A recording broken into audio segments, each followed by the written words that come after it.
All right, for those of you who haven't met me yet, my name is Kevin Ross. I am the founding chairman of Washington First Robotics, and we are going to talk about what it means to be a FIRST team today.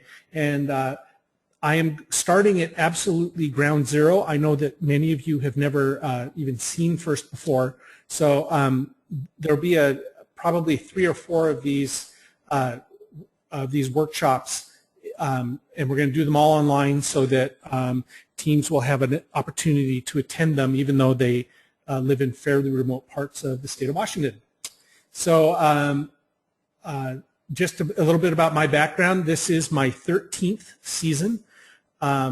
We started in 2000, and we've been doing this ever since. I work with a whole group of people.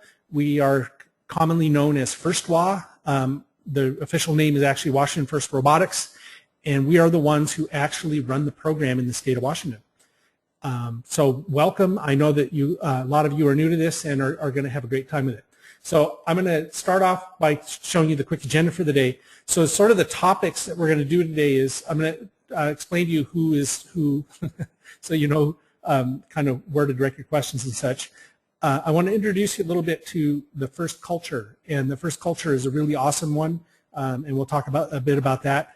I want to give you a visual tour of what it means to be at an FRC event in a FIRST Robotics competition event. Sorry, I used an acronym there.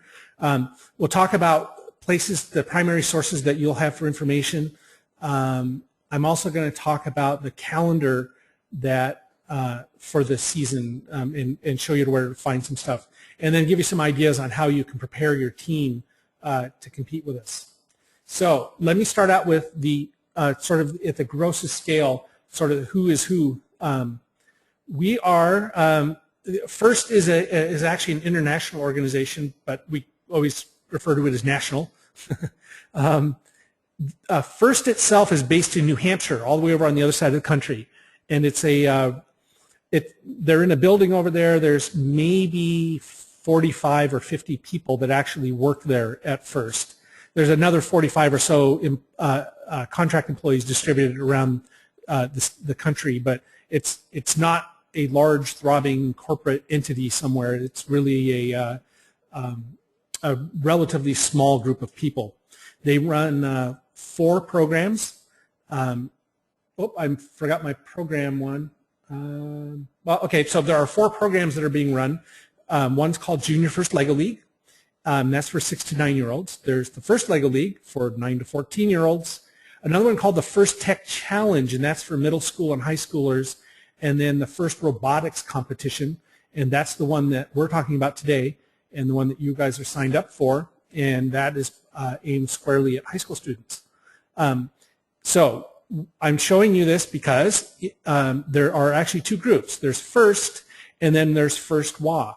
And so we are the local organizers. We run all of the events in the state of Washington. We're the ones that recruit all the volunteers and work with all the local sponsors and help to get teams up and running and helping to educate you guys on things. We are almost entirely a volunteer organization. I am a volunteer.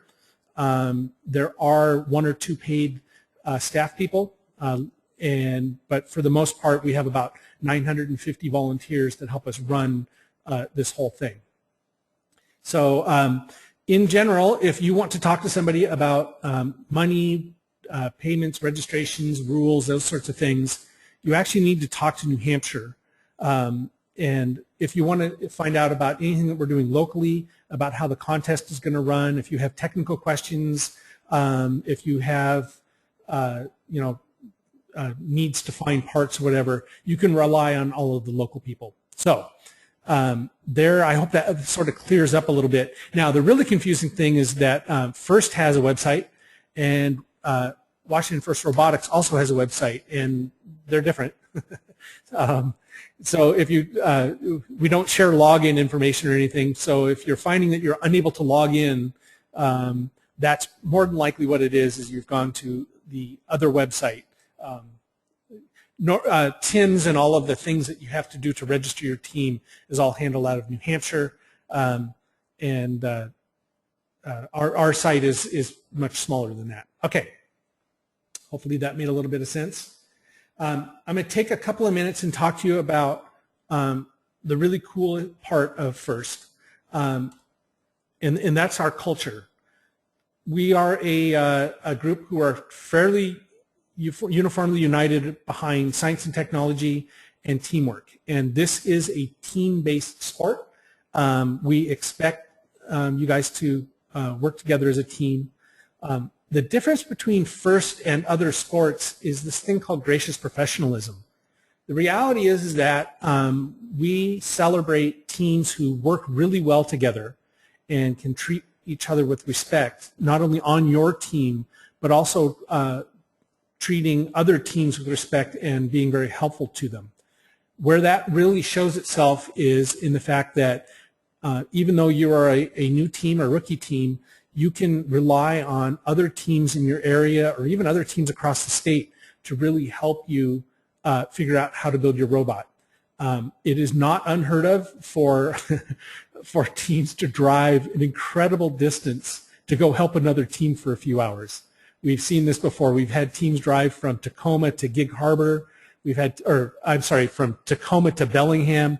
We've had teams from Seattle go all the way down to Aberdeen, and we've even had teams from Seattle go as far as Wapato and Yakima, the Yakima area, to help out a team for a day. So it's really a nice environment. What this means for you is, you should never feel bashful about asking for help, nor should you ever feel bashful about offering help.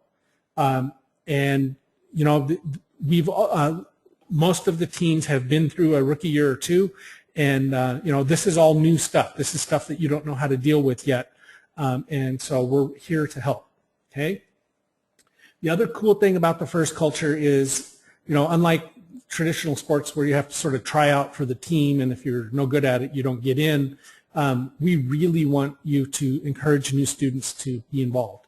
So we don't have anything along the lines of minimum skill level required, right? The reality is that most, if not all of you, have never actually built a robot before, and this entire program is set up to celebrate you for trying and to give you as much help as we possibly can give you.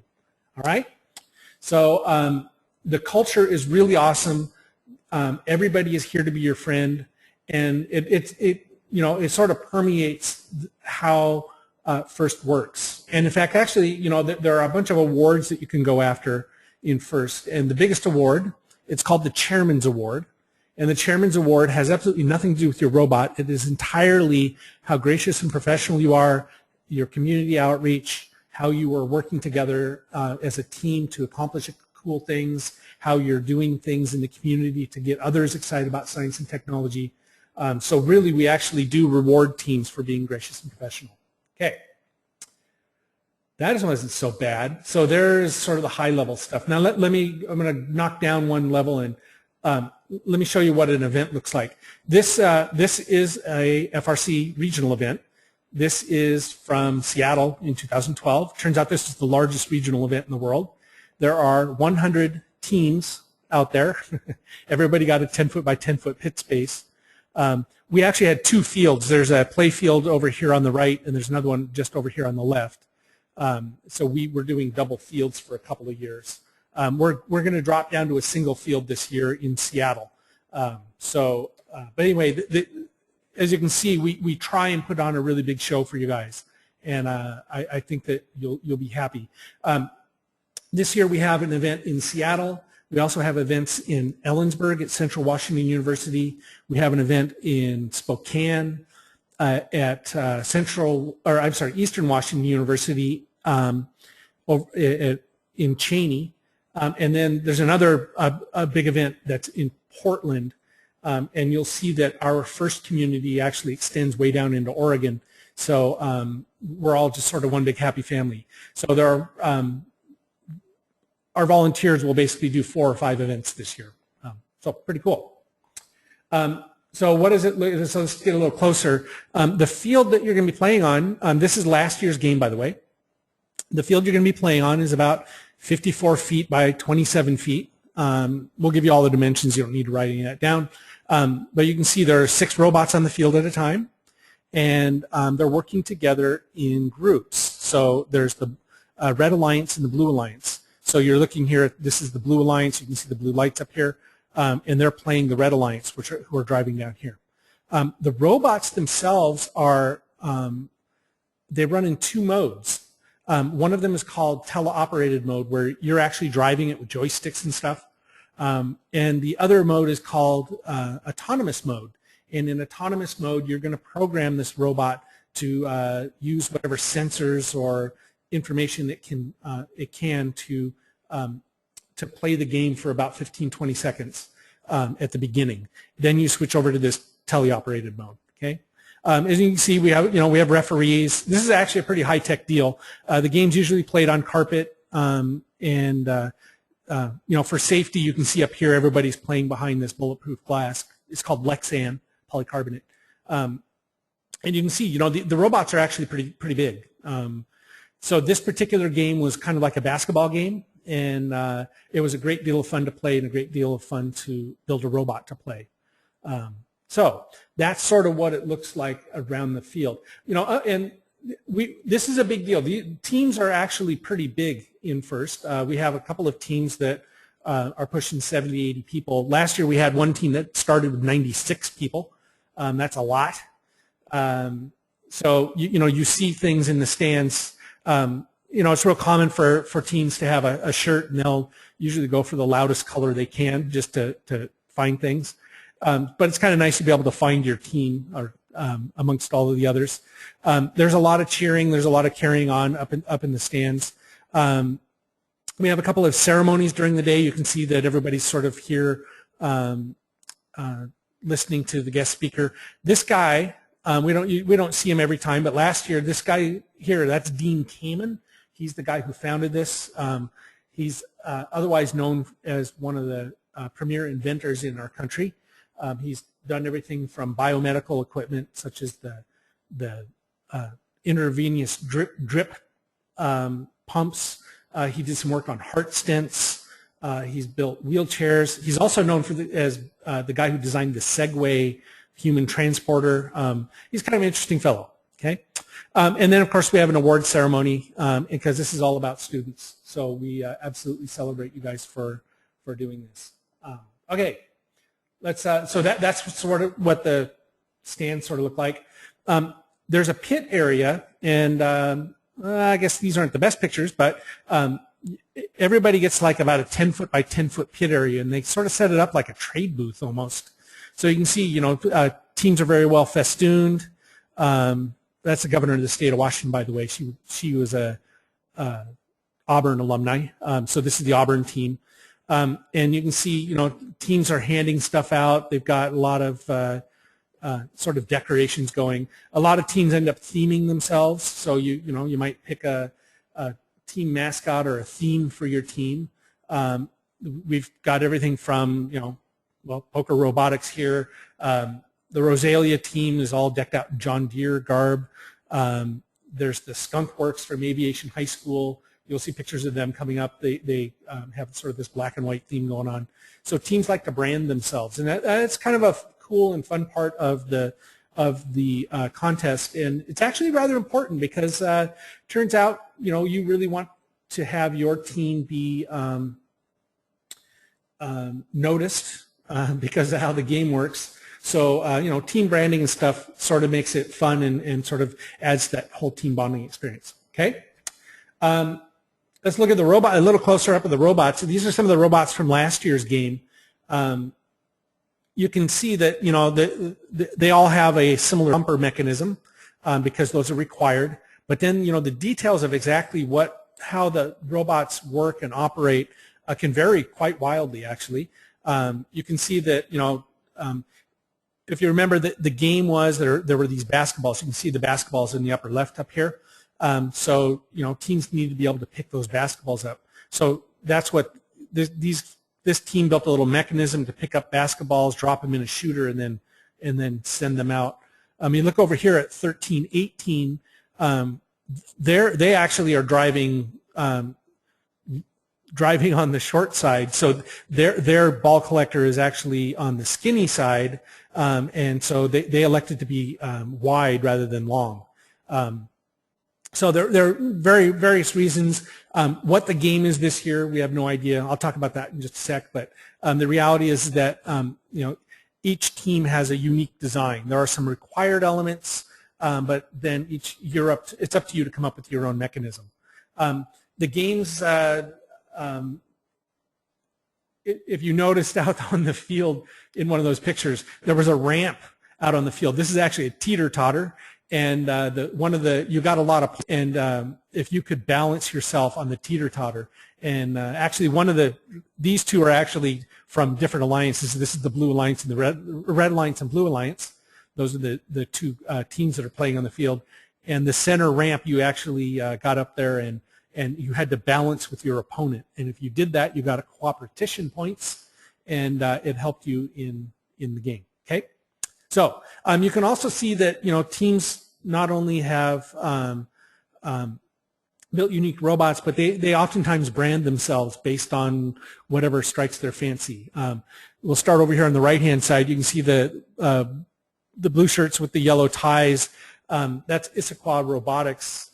They call themselves the Issaquah Robotics Society, and their team motto was, the nickname was IRS, and they had this whole, hey, you've just been audited sort of thing going on.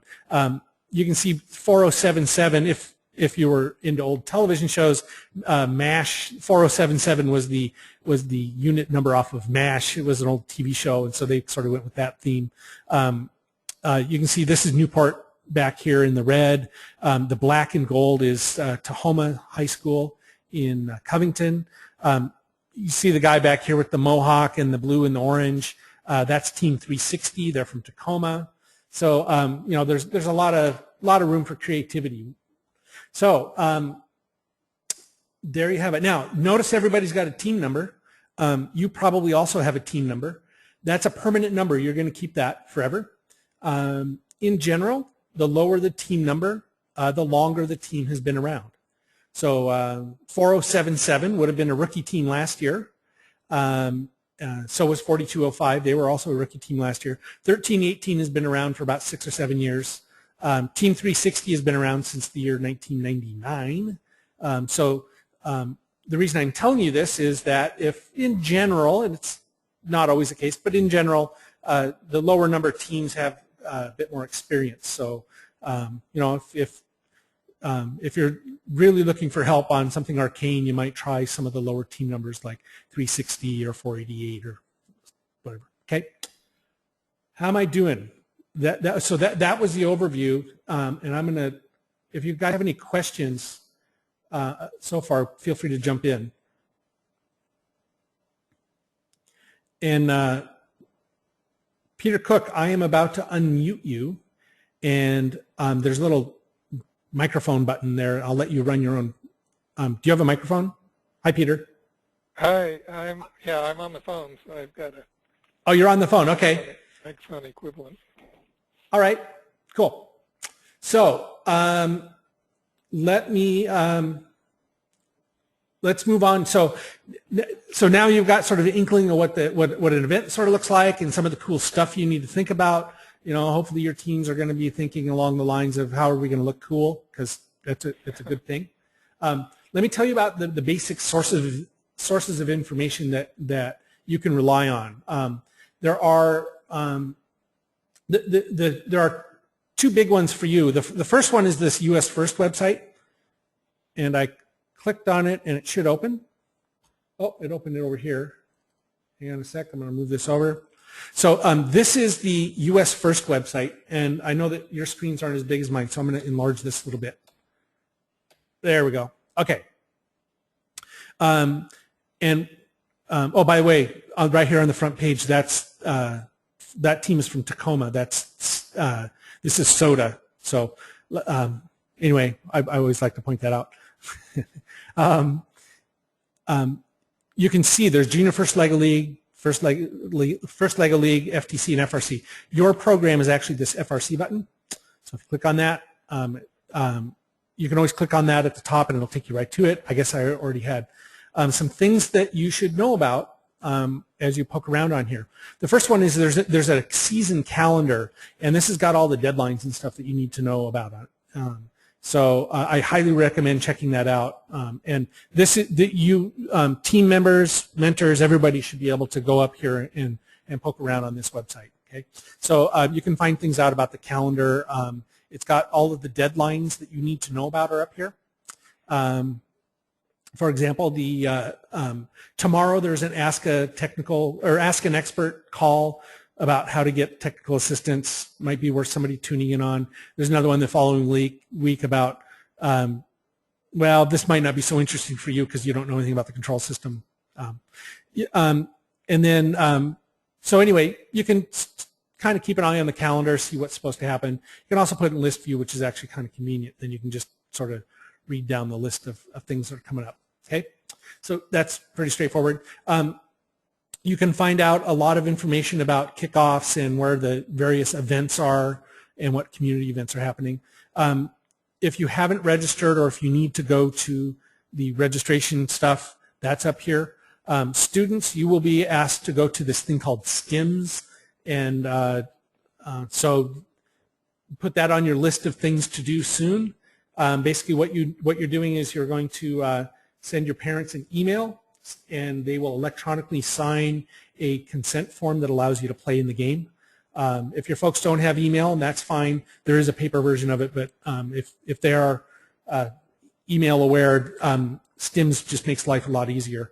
And then for the mentors and stuff, all the stuff you need to do about paying and all that stuff is up here. Okay. Now the cool stuff is in game and season info, you're going to find that's where the competition manual is. And then there are there's this really important one that you'll need to remember, and we'll remind you of this, but the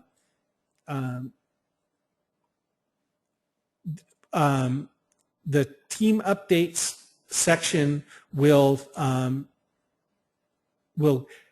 as the season progresses, they make little revisions to the rules, and so that's what the team updates are. So after they've shipped the manual, rather than continually shipping out manuals, they just post the changes to the rules up there. And then there's a whole bunch of other stuff that you can find up here. Now, one of the really cool things is if you look on this last one, Archive Game Documents and Event Results, I click on that. You can find the manuals and stuff for all of the previous contests. This is really useful, especially if you just even go to last year's, is you can find the competition manual. And with the competition manual, you can kind of read through and sort of know what to expect. The manual does change each year. There are little changes, but if you're completely in the dark about what to expect in terms of what the rules of the game are and that sort of stuff, take a look at last year's game, and especially when you get down about, you know, what the game manual looks like and what you're supposed to be doing. So there's a lot of cool stuff in here. Highly recommend taking a chance to look at all this, and especially the robot. There's a lot of rules about what you can and can't do with the robot. So it'll just give you sort of a heads up as to what is coming up. All right? That makes pretty good sense. All right. And then there's some other resources, especially for mentors, and there's CAD stuff. I don't know if you know this or not, but because you are an FRC team, Autodesk has donated a year-long license for AutoCAD Inventor. It is a really, really cool program for doing 3D CAD work. And so you can find all the information about that up here and how to go find, I think if you click on the CAD design, you can go to the download center and download it. Schools, you are welcome to download this and put it in your classroom and use it.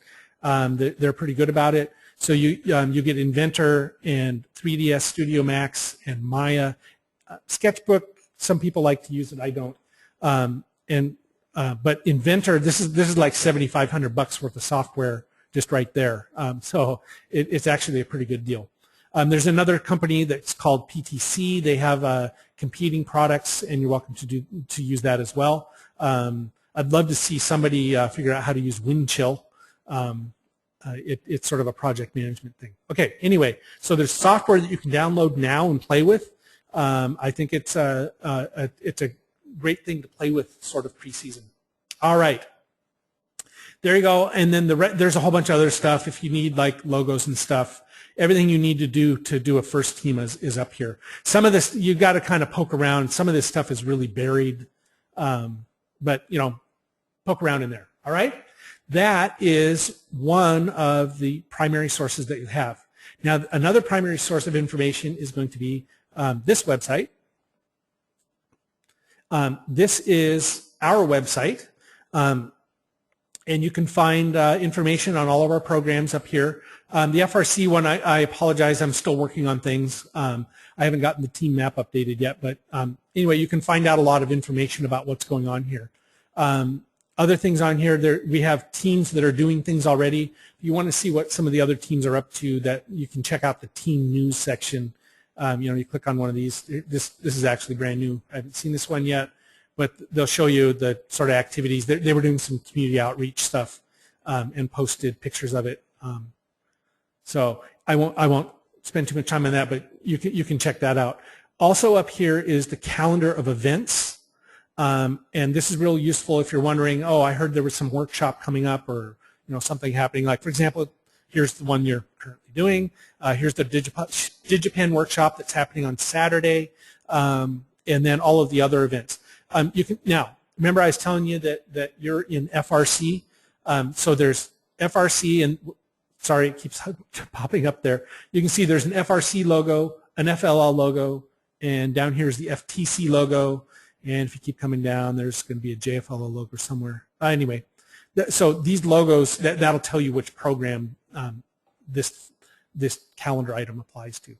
All right. You can also look under our events section. It has the workshops that are coming up. We use this a lot to collect local information. But the primary source of information about the game is up there. All right. Sorry, that was a bit of a fire hose, but that was a quick tour of where to find some stuff. The other cool place, I'm sorry, Dixie, you had asked a question. Dixie is asked, is Stims, and that is Stims, I'll take you to that right now. Is Stims for all students, including non-robotic students? Stims is for all participants, student participants on your team, whether they're building the robot or not. If they're involved with your first team, we kind of need them to do this. The consent form that needs to be signed allows them to be in the building at our events. It gets permission for us to take everybody's picture. It has the sort of standard, you promise not to sue us if you do something stupid clauses, you know, that sort of thing. So it's just kind of like a standard permission form. So yes, all students will need to do this, okay? All right. YouTube has a ton of videos having to do with FIRST. And so if I come up here and I look for FIRST robotics, there's a ton of stuff up here. You can find footage of games running. You can find game animations, speeches by various people. So if you want to see what other teams are doing, it's kind of a cool thing to come up here. It will always pop up as the first thing. Google is one of our big sponsors, so first, if you type in the word first will always come up at the top of the search results. It's kind of a cool deal. But anyway, there's a ton of footage up here. It doesn't play very well on the on this GoToWebinar thing, but you're welcome to check things out. And also during the season, as you're starting to build, you'll find people, other teams trying to be helpful. Like here you can see these guys are just doing some tests on the ramp, right? And you can find all sorts of people posting the ideas and the mechanisms that they're coming up with for playing the game. So anyway, it's a great resource, YouTube, for you. I know that most schools don't have access to it because the firewalls. Sorry about that. Perhaps your teacher can get special dispensation for getting through the firewall. Otherwise, you know, some people might need to watch it from home, or maybe somebody's got a phone that acts as a Wi-Fi hotspot. A great source of information. Okay. All right. And you know, go back and check out what the other teams are doing. from the previous contests. It's actually pretty interesting. Okay, so let me give you the quick calendar highlights. November 10th in Redmond, Washington, we're having a workshop at DigiPen, and you can find that up there on that First Wall website. It starts at 9:15 and it runs till about 3. It's pretty full already. There's going to be about 450 people there, but there's a whole variety of different technical topics. So you're welcome to attend if you can make it. If not, we will try and get as much of that information out on the web for you as we can. December 7th is when your registration fee is due at first, and that's an important date. If you miss that date, what happens is on December 8th they start packing up the kit of parts that they're going to ship to you. So if you haven't paid by the 7th, they get kind of cranky. December 20th, if you wouldn't mind putting that one on your calendar, there's a team profile. It's part of the TIMS thing. Let me show you what TIMS is. Whoops, sorry. I didn't want to show you my emails. I wanted to show you. If we go to TIMS, I can do that, right? Yeah, there we go. And we're going to let's pick on my team. I think this one will work.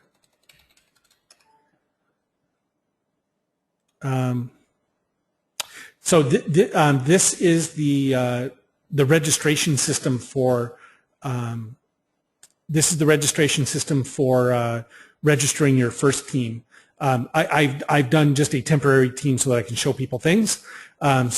But if I click on here, there's this team profile, and so what you need to do is go in here and enter in, do you guys have a nickname, the city you're from, and that sort of stuff. They'd love to get student demographics if you can. It helps us with fundraising, a team motto, and some other things. But the reality is all this information up here is going to end up getting put into the program for the program book. So they'd really like you to fill that out by December 20th. The other thing that we'd like to have you do is, I'm going to go back here. The other thing, let's see. It's arguing with me. Sorry. It's okay. Well, anyway, what I wanted you to show you was partners and sponsors. What we're looking for here is if you've got additional sponsors, say for example, I'm being sponsored by Boeing, or actually many of you are actually in here, OSPI, right? So they would like you to put in OSPI, your official school name, sorry, First WA School. So I am a youth organization, and I'll just put in my name. Okay, and I'll click finished. They also want you to go in here and add your sponsors. So come down here, add a sponsor, and we'd like, OSPI. And there's a point to this. Hang on just a sec, okay? Well, I'll just put myself again. We actually never call your contact, so don't worry about it if you put it in. Okay, so now have two things. So I will show up as the First WA School sponsored by OSPI, and you might throw in Boeing, and so anybody that you want to be recognized in your program as a major sponsor of your team, you need to come in here and do that under team sponsor organizations. Okay, I'm boring the students to death at this point, but sorry guys. But anyway, that is something that we need you to do, so put that on your calendar. All right. So that is due on there. Now let's talk about Kickoff, and maybe a little bit more about the game. The game is really different every year. Okay, what is the game for next year? I have no clue, and in fact, it is a very, very closely held secret. They've even sent me the plans so that I could build practice fields before, and so I've even built the field, and I still had no idea what the game was. Right? It's kind of anybody's guess. It's a great deal of fun to watch people speculate on what the game is. You'll hear all sorts of rumors about it being an underwater game, or played on popcorn or something like that. So people love to speculate on what the game is, but we really honestly don't know. So like I was showing you earlier, this game was a basketball-oriented game. And actually, if you look up here on our website, under FRC videos, and I'm going to click on that. If I come down here, you can see the game animations from years gone by. And if you want, I've got some link to some YouTube videos so you can see what the nature of the games are going way, way back. It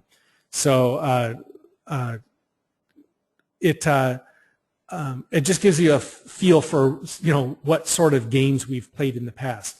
Does it have any bearing on what the games are in the future? I don't know. Usually you can see, like, you're picking up game elements. This one, for example, you had to pick up these inner tubes and stack them on this center goal. Turns out we ended up using inner tubes again about 2 years ago. Let's see. This game, which was called Stack Attack, the robots had to go stack up these square boxes. This is from 2003. It was a horrible game, but we had it nonetheless. This one was kind of interesting. You had to pick up these balls, put them in this goal over here, and then a robot that could pick up one of these big exercise balls and cap the goal ended up doubling the number of points. Again, I'm not going to run the videos right now, but you're welcome to come up here and take a look at them. That will give you some more information as to sort of what's going on. But back to the calendar, what it means for you on the calendar is on January 5th, you'll be going to a kickoff event. The event happens early in the morning. It's usually, you need to plan on being at your kickoff site by about 7 a.m. The event usually lasts from about 7:30 to 8:30 maybe. Yeah, it's usually about an hour. And that's when everybody worldwide finds out what the game is for the year. So we watch it together. Mount Lake Terrace, if you're going there, you can expect to see probably 1,400 people in the gym there watching. Kind of the same with Auburn. Vancouver and Spokane. Well, Vancouver is another one of our events, and they'll also have 1,500 people.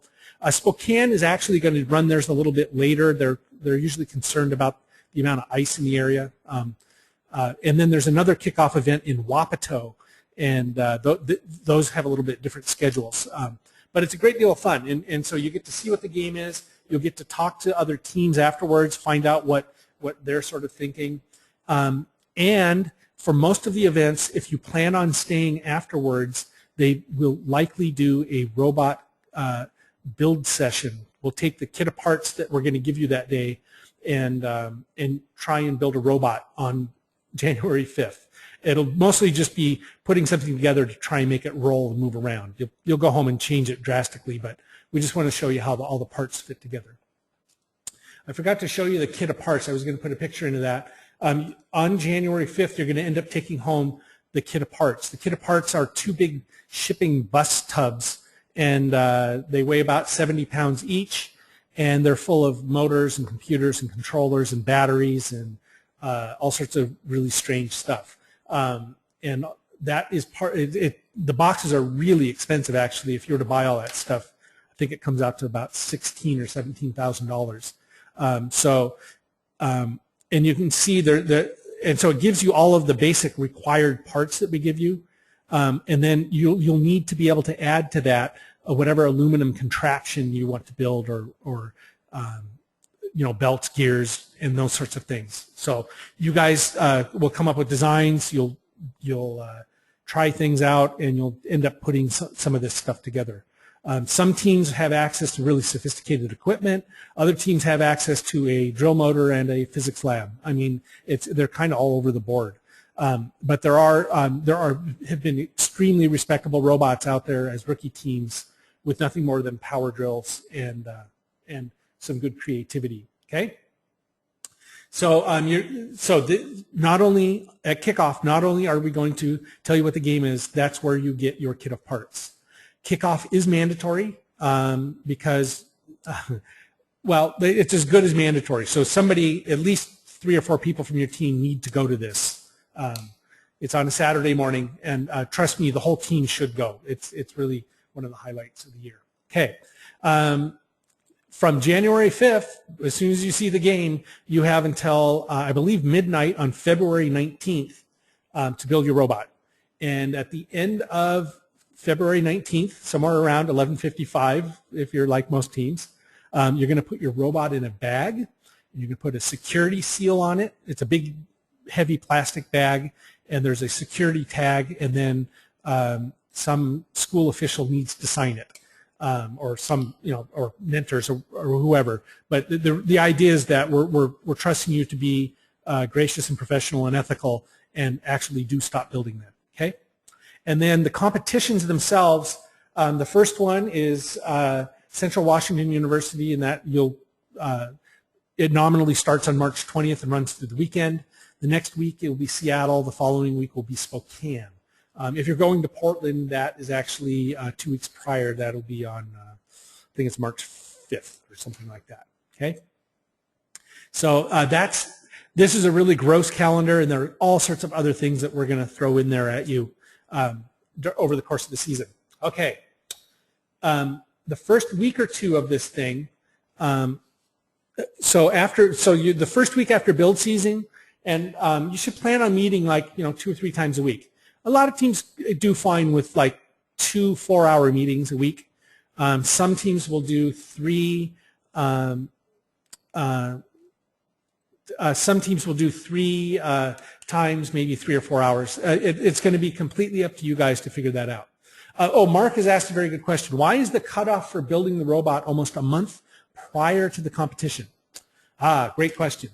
It turns out that you are going to thank us for stopping. The original reason was everybody competes. What we wanted to do was to make sure that everybody had the same amount of time to build their robot, rather than letting people continue to work on it all the way up to the end. And that, that way teams who are competing in first week events, because first week events are actually the first week of March, aren't at a distinct disadvantage to teams that were able to compete the last week of March, okay? And so it's just been tradition, and I think it's a pretty decent tradition that we want you to finish and be done. Otherwise, this will drag on and on and on. So that's sort of the thinking behind it. It's supposed to be a bit of an intense experience, and it definitely is that. And it causes you to make design trade-offs. It causes you to as a team, be able to prioritize and evaluate what things are important, what things aren't, and to move towards being done. I think if we were to make it a 12-week build period, people would put it off and still be just as busy and probably wouldn't make a whole lot more progress over the extra 6 weeks. I think the reality is that the 6-week schedule actually works pretty good. That makes sense to you, Mark? Okay. All right. So, I'll be honest with you guys, especially the students. This thing is a lot of work. I don't want to try and kid you into thinking that, oh, you'll just be able to pull an all-nighter at the end and get it done. Doesn't happen that way. This is a big, complex project. There's a lot of moving parts to it, and it is really interesting. It is really fun, and you're going to be doing stuff that you've never done before. And by the time you're done building this thing, you'll be amazed what you know. It's really a cool deal. So, at least a core group of your team is going to need to take the responsibility for building the robot. And I would say that's at least 8 of you, if not 12 of you. And, there are other team members who will have different interests. They may be interested in leading the team. They may be interested in doing some of the other things that need to be done. This is a huge hairball of a problem that we're throwing at you. So don't underestimate the amount of things. Now, once you start getting to know the other teams, you'll see that, wow, these teams do a lot of stuff. And that's true. There are teams that do this year-round. Don't worry about it. You are first-time teams. If you guys end up just focusing mostly on the building of the robot, We are groovy with that. The rest of it can come later. If you would like to jump in and do more, we encourage you to do that as well. Do as much as you can handle. Don't overly stress about doing too many things, because some of the really good teams have been around a while and have just put in place infrastructure to do that. Okay. So you will be very busy basically between Valentine's Day and end of build day. You're busy pretty much every day, so I wouldn't plan on long vacations or weekends. So kiss your sweetheart goodbye on the 14th. You'll see them again sometime after the 20th. Most of us are doing kind of 3 in the afternoon to well after midnight. But it's fun and it's intense, and it's actually an interesting part of the game. And the interesting thing is, this is actually how I'm in my former life. I was actually an engineer at Microsoft, and so this is very much like shipping a real product. You've got a deadline, you got to meet the deadline, and you just do what it takes to get it done. So it is actually a very realistic product development cycle. It's just only 6 weeks long. Okay. So some stuff that you can do preseason. The preseason activities you can do now, one of them is to go tool shopping. There are some things that you're going to want on the first or second day. And actually you'll want a lot of this stuff on the first day so that you can actually do the robot build. I've got on our website, here it is. If you go to FRC Webinars and Rookie Jumpstart, I've already made some notes for you, so you don't need to write all this down. Down here towards the bottom, I've got links to some useful videos for you. One of them is what sort of things you need to go tool shopping for. And there's also a Excel spreadsheet form of the notes out of that show. Some of the part numbers will have changed because I did this video a couple of years ago, but the basic tools that we're recommending are still valid. Okay. There are 2 other videos up there that I did. One of them is showing you some of the power tools you may or may not know of. You may have heard the names of what a milling machine or a lathe or something like that is, but if you have never seen one before, it might be worth checking that out. And then we're still working on other ones, but I did another one about nuts and bolts and fasteners because you can check it out and see if it was worthwhile to you. Okay. I've got links to the websites. Of course, this is the one you're on. But you're welcome to go through this. I've also put up here a list of places where you can go shopping for stuff, and I'll just hit a couple of the highlights out of this. There is a store called Andy Mark, and if you're wondering why a weird name, it's actually Andy Baker and Mark Coors, their former FIRST mentors, and very active in the FIRST community. This is as close as you get to a store for things for FIRST. And this is sort of the official place that everybody goes to buy stuff. Almost everything in here is approved for use on your first robot. There are gears, there are batteries. You'll find that Andy Mark is actually the official place where you buy some of the kit of parts. But you can find things up here that you just can't find anywhere else, such as, let's go with wheels. If you need wheels for your robot, you're not going to find them at Home Depot. But you can buy them in Andy Mark. The pricing is actually fairly reasonable, and you can get all sorts of trick wheels. You can get these Mecanum wheels and Omni wheels and wheelchair wheels and high traction wheels, and they got a whole bunch of different stuff. You don't know what any of that stuff is yet, but it's a good place to go find things. You can find replacement motors and sprockets, and then there's all of this stuff is approved by FIRST for use on your robot.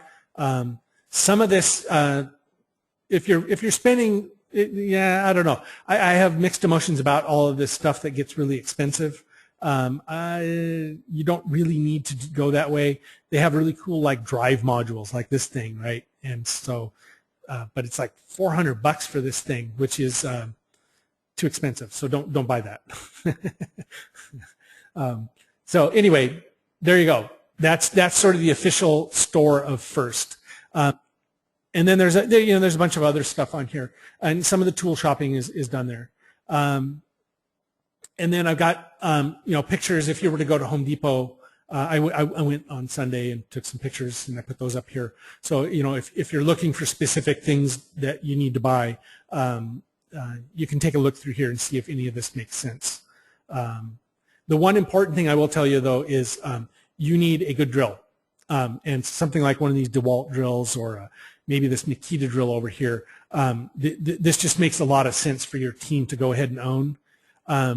They're expensive. This one is like $169, I guess. This one's like $200, but they come with 2 batteries. They're very powerful, and it is one of the tools that you'll need to buy. So anyway, you can go shopping for stuff like that, and check out my video. I talk about a lot of the other tools. You don't need some huge snap-on rolling tool chest with every size of thing known to man. You won't use 90% of it. Most of what you need is a 7/16" wrench, to be honest with you. So anyway, you can check out the information up on the website. You're going to spend a couple $100 on these tools. Some of the tools you have to order online because you're just not going to find them locally. Chain breakers, for example, is one of them. Okay? All right. You need a robot cart, and it's actually a kind of a good project. I'm going to flip back to one of these pictures. You notice all of these robots are on carts, and everybody's cart is different because they all design different things. In general, if you check out the sizes and dimensions of the cart of the robots from previous years, you could actually build a cart pre-season. Let me give you just a couple of quick tips. The wheels, the caster wheels, need to be at least 4 inches. If you could get 6 inches, you'll be happy. The robots sometimes get tall, so you don't want your cart to be terribly tall. Or you want it so that you can easily convert it to a short one. Reason being is that if you have a 5-foot tall robot and you put it on a cart that holds it at 3 feet, it's nice to work on, but when you try and go through a door with it, you're going to find the top of your robot hits the door. The other thing you got to watch out for is don't make it too wide, because again, you want it to go through a door. So usually 27 to 30 inches is about as wide as you want to go. Give yourself some good ground clearance. The big wheels are important because around the field, sometimes you have to go over what are affectionately known as yellow jackets, and they're cable protectors, and so you have to be able to roll over some stuff. So a wheel at least 4 inches in diameter will get you over those things. 6 inches just makes it ride a lot nicer. So okay. Anyway, so that's a potential thing that you can do, and there's some goals to this. What we want you to do is, as a group, sort of, figure out how to design and build something, how to assemble some stuff, right? So you'll need to figure out okay, well, we're going to build this thing, how do we put it together? And then, mentors and teachers, this is a great opportunity to try and buy something. Schools all have different purchasing policies, and by trying to buy something before the season, you're going to have to walk through what it takes to buy something through your club's budget. Some schools are really good about it, and will just say, here's a credit card, don't go over your budget. Others will require you to take each individual receipt and go have it voted on by the entire ASB Council for approval. Your school is somewhere between those 2 marks. Knowing that ahead of time will ease the grief of your wanting to order stuff today and the school saying, no, you have to submit a purchase order and it'll take 4 weeks to process. Hopefully you're taking my advice to heart. Do try to purchase something before the season to find out where the snags are going to be and see if you can get help smoothing those snags out. Mentors oftentimes will end up sort of charging a lot of small stuff on your credit card just to get around the school purchasing departments. Okay, and also, like I mentioned before, understand last year's rules. It'll give you a good heads up of what is likely to be coming up in the next year. Okay. Dead horse beat to death. And this is where my machine crashed a while ago, so I'm not going to open the next slide. Oh, I'll try it. Oh, it's blank anyway. Okay. So in general, I think, I hope I've given you sort of a good overview of what's coming. I think we talked a bit about who's who. I gave you a visual tour what the events look like. I hope that especially the students are realizing that, you know, this is more than just a robotics contest. I always like to tell you that we've actually tricked you with the robot part. That isn't entirely true, but there is a lot more to being first team than just building a robot and playing with it in the game. Wanting to look good and, you know, and wanting to be branded is really what I meant to say. And, you know, being a memorable team is actually just as important as anything else at a first team. So, you know, put some thought into that and figure out what is it that's going to make your team stand out and be unique. Okay. All right. And then we talked about our source of information. The big one is, you know, most of these show notes and actually a copy of these slides will be available up here on this page. I will put them right up here. And that'll allow you to go find this information later. And I have recorded this session, so if somebody missed it and needs to hear it, I will do that again. All right. So that was a bit of a fire hose. I apologize it was one way. I'm now open to questions. And honestly, if you've got a question in the back of your brain, chances are 75% at least that somebody else has the same question. So feel free to ask it or type it in, and I'll see what I can do about answering it.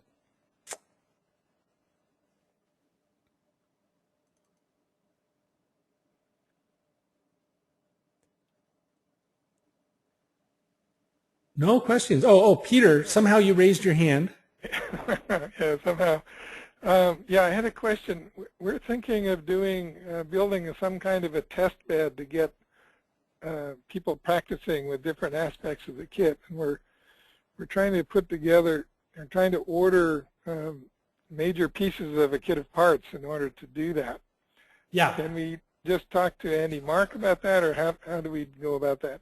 Yeah, I can help you with that, actually. How much money you got? Well, we could probably go up to like $3,000 for that. Okay.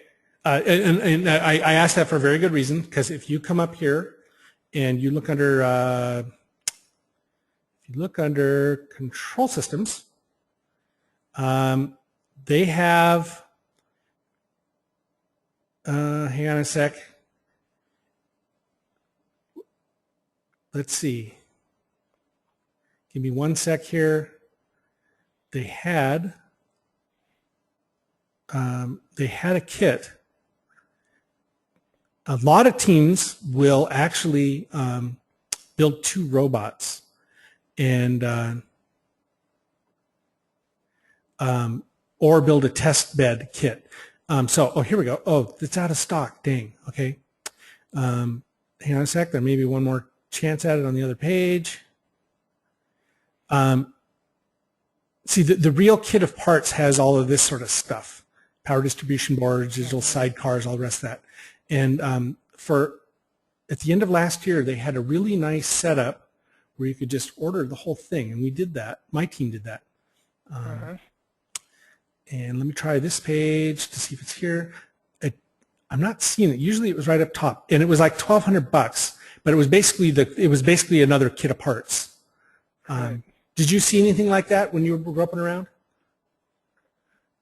No, one of our people tried to find it, and it didn't seem to be available. Okay. But we may not have searched everywhere. Let me see if I can bring up my other computer here through the amazing bits of technology. Can I log onto this machine? Let's see what happens. I wanted to show you what I'm doing with my team. I'm actually doing this tomorrow. My team grew from 14 to 40 students this year. So, is this going to work? Uh-oh.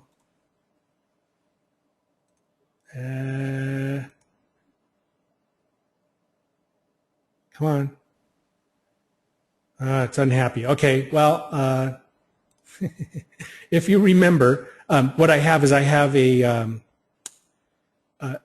small robot that I put together with them that's got just the basic parts on it. I'm 100% willing to share that with you. Great. And what I use is I use a what's called a VEX controller, and I think they have something similar. Actually, I just saw it, didn't I? But they may have been out of stock. But let me click one more time. It allows you to actually play with a lot of the same parts. And I'm not seeing it. Control systems. There's a VEX system bundle. Yeah. So what this is from a different game. So this is actually what I would probably start with. It's a little computer, and it has digital inputs and outputs on it, and it can also drive what are called servo motors. They're like for remote controlled cars. Right. Nice thing about that is that servo motors can drive the motor controllers. Okay. Right. So, and I swear what I was hoping for is they had a whole kit put together. And I apologize. I have not looked through this because I already have this stuff. But you can actually control, like here, for example, this is the motor controller. It connects via RC servo up to that computer I just showed you. And if you did this, you could actually, this is the motor and the controller for it and some other stuff. These motors are really big, and then you need a gearbox for them. So anyway, you can shop around on here and do exactly what you're thinking about. Is that making sense? Yeah, except it would be better if they had a kit that had a lot of the different pieces already together. Yeah, I agree, and you can look around on here on this website. They have stuff. They used to anyway, and you could try calling them and asking what do they got. That was my fallback position here. Yeah. Well, here you go. So here's the full kit. There's one. So of course it's out of stock. Call them and ask them. Yeah. Okay. So all of this is out of stock. These are really nice guys. They're really. Feel free to call them. They're really supportive of First Teams. That's what they do, and they can help you out with that. Okay. Also, be sure, I will try to remember to do this. It's on another computer elsewhere. I have plans for a really simple robot that you can put together that uses something very similar to this. And it's really just to hook up the motor controllers and the fuses and the wiring and stuff like that. Okay. Right. Yeah, good. If you could send that or put it on the site, it would be great. Okay. John has asked, how can the students access the CAD programs? Awesome question. Let's have a look. If I go up here to, this is the FIRST website again, usfirst.org, and click on FRC, and I come down to resources. CAD design and animation is the one you want to go to. Okay, and you can join the education community, so that it's right here. And so once you've done that, you can actually download the software. Now, I have not done this personally. I understand that that the the download center, the software will run 30 days, no sweat. But then there's something having to do with getting a key from somebody else. I don't know how it works. But anyway, the instructions on how to do that are all right here on this website. So you should be able to find everything. Now, another cool thing is you can actually download CAD models of all of the FRC parts from right here. So Autodesk, which is the people who make Inventor, are totally bought into FIRST. They've been one of the biggest sponsors for years. They actually are the biggest sponsor at the Portland Regional. So they're all in at giving you guys as much stuff as you want. So it's really cool because you can do really sophisticated drawings, including the real complex parts that come in the kit of parts, and assemble your robot, using these libraries. So it's really a good deal. Did that answer your question, John?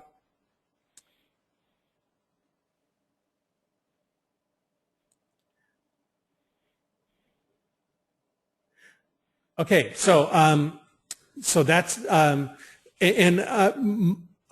my understanding is, and I think a lot of people do, if students have a computer that's big enough to do this at home, I believe they're allowed to install this at home as well. It takes it actually runs pretty decently on anything that's more than less than about 2 years old. And if you got like 4 gig of memory or so, you can run all of this software. It's fun to play with. It's fun to learn. There are great tutorials on how to do it. It is actually very useful when you're designing your robot. I wonder if I can run. Can I run it? I'm going to try running it in GoToMeeting.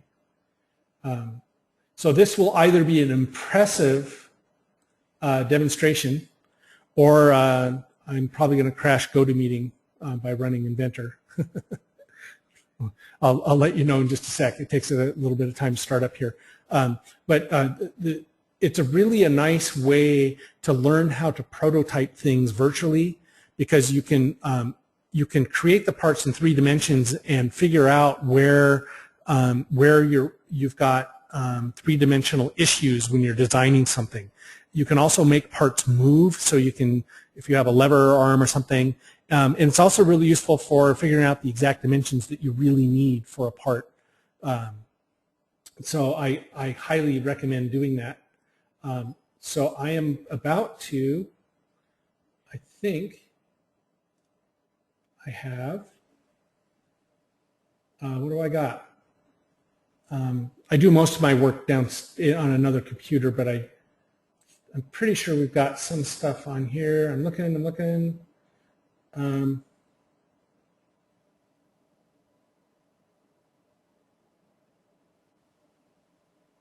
Well, I guess we'll go to this one. So district model, I got.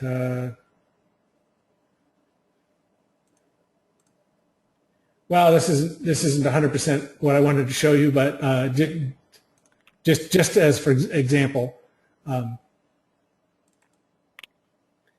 it's loading and it's really big. I apologize for the delay.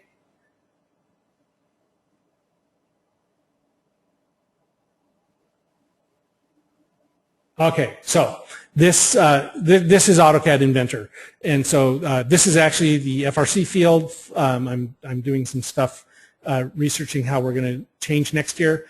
So I've got a field here that was modeled. So this is the FRC field, and I was able to build bleachers, and I was able to put speakers and stuff. And so and the nice thing is that I can play with things, rotate things around, and I can go draw parts. So this is what a CAD program does, and as opposed to a drafting program like AutoCAD or 2-dimensional things, this is all done in 3 dimensions. So I can really zoom in here. I've modeled the parts of a stage truss, right? And so I created all these things. So I can actually I can decide, oh well, I think I would like to edit this guy, and oops, where is it? Sorry, I'm editing this one over here, And and so I can go over here and model things and change things. But all the dimensions, these are literally parts that were modeled and then stuck together with bolts and all the other connectors that you need. So anyway, so this is what a CAD program can do for you. And I apologize about all the screen zooming there. I don't have a robot on this machine, otherwise I would show you a robot. But anyway, that's what the CAD software does for those of you who've never seen it before. It's very cool. I highly recommend playing with it and getting used to how to use it. Okay. Anybody else? Any other questions? Let's see. Where could we find a CAD drawing of a robot? Oh, awesome question. You can go online. You can say first robot, and I can go with CAD drawing. And believe it or not, let's see. We got there's bound to be some team somewhere who's put theirs up there. Let me try a different page. Here we go. CAD drawings for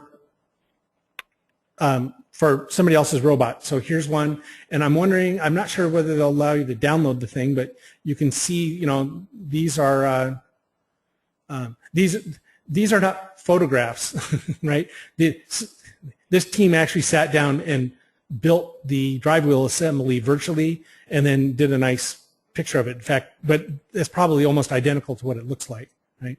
And again, this isn't a picture. This is their CAD drawing. I'm trying to think if you grope around or if you look around on the internet and look up some teams, they'll likely be able to provide you with them. Or if you ask our teams, our local teams, they may be willing to share with you some of their CAD drawings.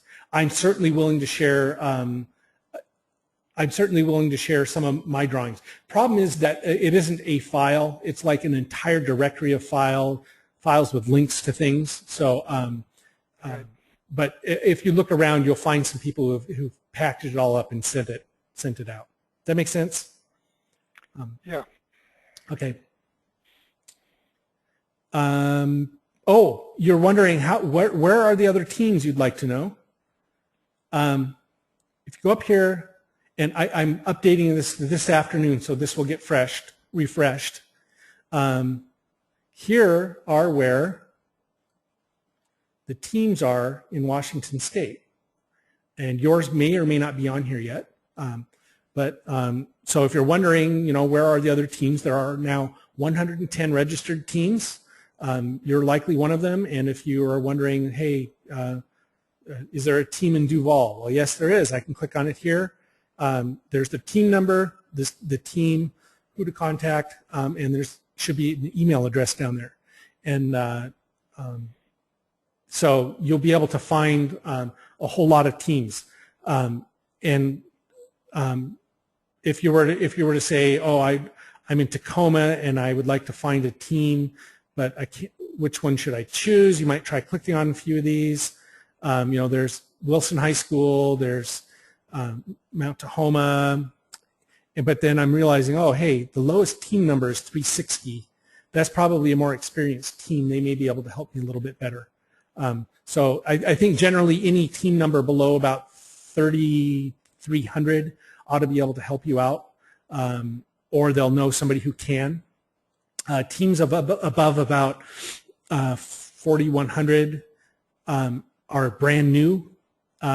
Teams that are between about 3,700 and about 4,100 were new last year. So anyway, but you're welcome. And again, this map is up on our website.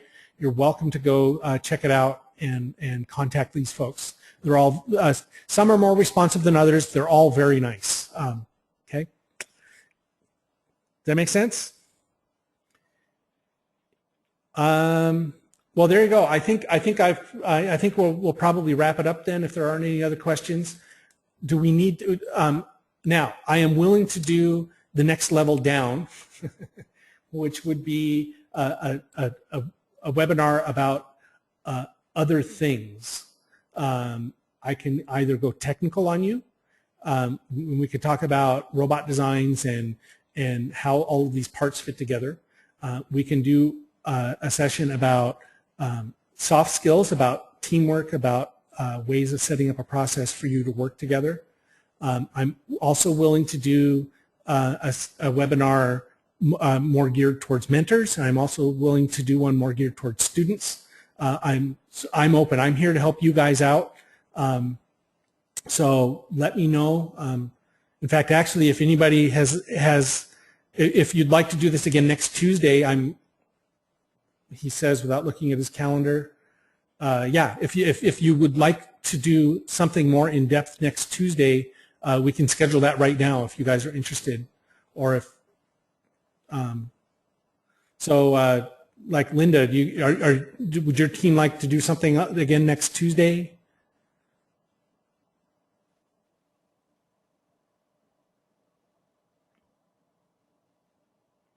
Or Mark or Peter or anybody?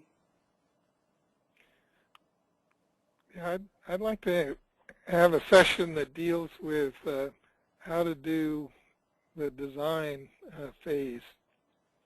Okay. Okay, and John is also saying yes to technical. All right. So why don't we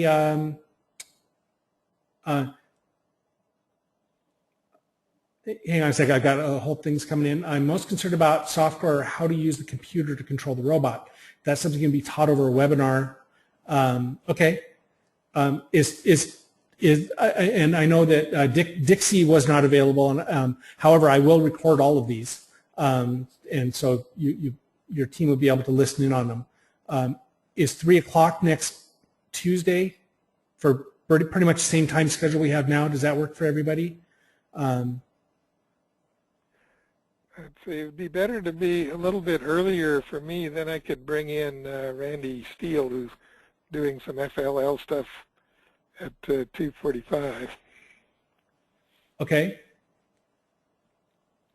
3 works for Mark. John, does 3 work for you? Mike, it works for Michael. Linda, would 3 o'clock work for your team? Okay, so why don't we'll do a slightly more technical stuff next week. And so here's what I'll do is I'll put together a talk about how to work through the design process, and we'll also talk a little bit more about the technology that we're going to use. I'll show you what the tech looks like. My guess is that we probably won't get more than 15 people. So what I'm going to do next time is we're going to use a slightly different piece of software called GoToMeeting, and that'll allow me to show you live video so I can hold stuff up and show you what's going on. If that works for you guys, it works for me. I'll plan on, I will send another email out, but if you guys, if you think of it, it'll be webinars, Rookie Jumpstart number 2, and I will put that up here on this website starting next. I'll get it all scheduled and up there by tonight, and I will also have a link to this video, and I will put the slides up there, and we will do some cool stuff next week. Sound good? Good. All right, everybody. Well, hey, thank you so much for attending. You're going to have a great time. This is when you get old and gray-haired like me, this project will be something that you're going to look back on and remember from high school days as something really cool. This is really good stuff. I guarantee you will enjoy yourself. So, all right, with that, I'm going to go ahead and end this, and we will talk to you next Tuesday at 3 o'clock.